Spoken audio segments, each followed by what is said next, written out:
SRMPR global ரயில்வேஸின் சென்னையில் இருந்து சீரடிக்கு December மாதம் 25ஆம் தேதி 6 நாட்கள் ஆன்மீக சுற்றுலா. முன்பதிவுக்கு 8008000800. மழை வெள்ளத்தால் தென்காசி மாவட்டத்தில் 21,222 ஏக்கரில் பயிரிடப்பட்டுள்ள பயிர்கள் பாதிக்கப்பட்டுள்ளதாக தெரிவித்துள்ள அமைச்சர் KKSSR ராமச்சந்திரன், மத்திய அரசிடம் தேவையான நிதி பெற நடவடிக்கை எடுக்கப்படும் என தெரிவித்துள்ளார். தென்காசியில் செய்தியாளர்களிடம் பேசிய அமைச்சர் KKSSR ராமச்சந்திரன், கனமழையால் பாதிக்கப்பட்ட 4 மாவட்டங்களில் அரசு அதிகாரிகள் மூலம் தீவிர மீட்புப் பணிகள் நடைபெற்று வருவதாக தெரிவித்துள்ளார்.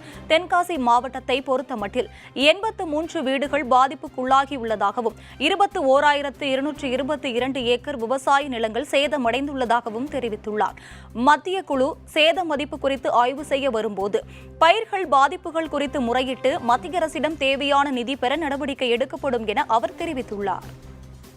நம்முடைய தென்காசியை பொறுத்தளவிற்கு விளைநிலங்கள் நிறைய பாதிக்கப்பட்டிருக்குது. மொத்தம் 21,222 ஏக்கர் நேற்று வரைக்கும் கணக்கு எடுத்திருக்கோம். தென்காசி மாவட்டத்தை பொறுத்து இன்னைக்கு நமக்கு எடுத்துகிட்டு இருக்காங்க. இது மாதிரி எல்லா மாவட்டங்கள்லையும் எடுத்துகிட்டு இருக்காங்க. மழை இன்னைக்கு தான் கொஞ்சம் விட்டுருக்கு. அதனால் இப்போ தான் ஃபீல்டுக்கு ஆஃபீஸர்ஸ் போய் உட்காந்து அந்த கணக்கை பார்க்க முடியும். அந்த வேலையை பார்த்துட்ருக்காங்க. நம்ம தென்காசி மாவட்டத்தை பொறுத்தளவுக்கு உயிர் சேதம் இல்லை. கால்நடைகள் 2 மட்டும்தான் சேதமடைஞ்சிருக்கு.